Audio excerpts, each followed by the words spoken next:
लावा धान का ही क्यों प्रधान बनाया गया कि धान का ही लावा क्यों परछा जाए?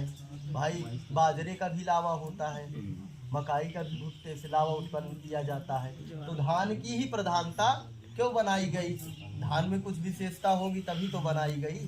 तो धान की विशेषता ये है कि देखिए धान कहीं और बोया जाता है, फिर उखाड़ करके कहीं और लगाया जाता है, फिर उसके बाद धान वहाँ से काटा जाता है, जब तैयार हो जाता है फिर उसको पीटा जाता है, और पीटने के बाद फिर उस धान को ले जा करके भुजवाया जाता है, और गरम खूब तपते हुए बालू में उस धान को डाला जाता है, और डालने के बाद जब लावा तैयार हो जाता है तो देखिए लावा तैयार होने के बाद भी धान का वो छिकला लावे का साथ नहीं छोड़ता।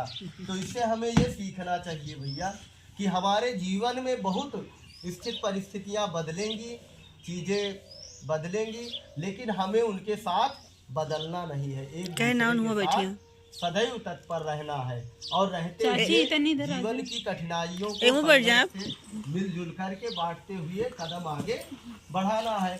और फिर बनाया गया कि देखिए ये बांस का मंडप बनाया गया, बांस ही लगा करके, और भी लकड़ियों को बना करके मंडप तैयार किया जाता है।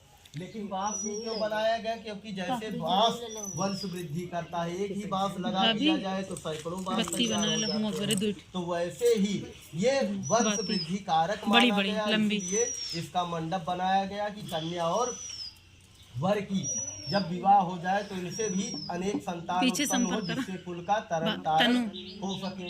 दूर्वा रखी गई कन्यादान के समय की जैसे दूर्वा सदैव हरी भरी रहती है, वैसे ही कन्या और वर का जीवन सदैव सुखमय हरा भरा रहे।